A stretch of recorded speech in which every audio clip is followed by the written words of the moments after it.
மதுரை வண்டியூரில் இந்து முன்னணி அமைப்பு சார்பாக முருக பக்தர்கள் மாநாடு கலை நிகழ்ச்சிகளோடு தொடங்கி நடைபெற்று வரும் நிலையில் மாநாட்டில் ஆந்திர துணை முதலமைச்சர் பவன் கல்யாண் கலந்து கொண்டிருக்கிறார். இது தொடர்பான நேரலை காட்சிகளை பார்க்கிறோம். கூடுதல் விவரங்களோடு இணைகிறார் செய்தியாளர் ரகுவரன். விவரங்களை பதிவு செய்யலாம்.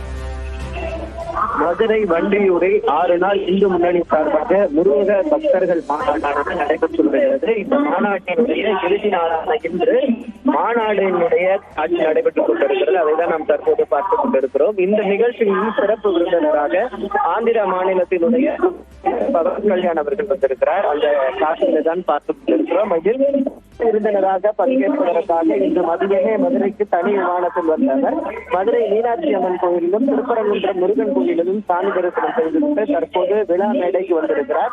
விழா மேடையில் அவர் சிறப்புரையாற்றவும் இருக்கிறார். அதற்கான பலத்த பாதுகாப்பு ஏற்பாடுகளும் செய்யப்பட்டிருக்கிறது.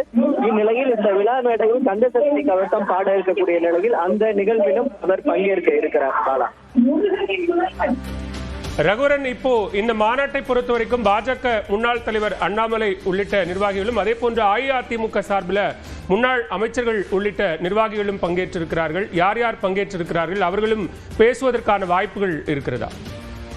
இந்து முன்னணி சார்பாக நடத்தக்கூடிய இந்த முருக பக்தர்கள் மாநாட்டில் பல்வேறு கட்சியினருக்கு அழைப்பானது விடுக்கப்பட்டிருக்கிறது. இந்த நிலையில் தான் தற்போது இந்த நிகழ்வில் பார்த்தீங்கன்னா மதுரையை சேர்ந்த அதிமுக முன்னாள் அமைச்சர்கள் செல்லூர் ராஜு மற்றும் RV உதயகுமார் உள்ளிட்டோர் பங்கேற்றிருக்கிறாங்க. அது மட்டும் இல்லாமல் கடம்பூர் ராஜுவும் பங்கேற்றிருக்கிறார். அதிமுக சார்பாக 3 முன்னாள் அமைச்சர்கள் பங்கேற்றிருக்கிறாங்க.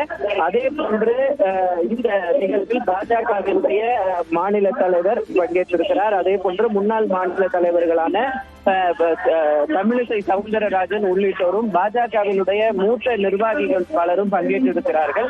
குறிப்பாக பல்வேறு கட்சியினருக்கு அழைப்பு விடுக்கப்பட்டிருந்த நிலையில் பெரும்பாலானவர்கள் தற்போது இந்த நிகழ்வில் பங்கேற்றிருக்கிறார்கள். ஏற்கனவே 3 மாநில ஆளுநர்கள் இந்த நிகழ்வில் பங்கேற்றிருக்காங்க. ஏன்னா தொடர்ந்து 6 நாட்களாக இந்த சிறப்பு இந்த பூஜையானது நடைபெற்றுக் கொண்டிருந்த சூழ்நிலையில இந்த 6 நாள் நடைபெறும் இந்த நிகழ்வில் ஏராளமான பக்தர்களாக வந்து ஏராளமானோர் பங்கேற்றிருந்தனர் மற்றும் 3 மாநில ஆளுநர் பங்கேற்றிருந்தார்கள். தற்போது முருகன் முன்னாள் பாஜக மாநில தலைவரும் மத்திய இணை அமைச்சருமான முருகன் அவர்களும் தற்போது இந்த நிகழ்வில் பங்கேற்றிருக்கிறார். தற்போதைய தகவல்களுக்கு நன்றி ரகுவரன்.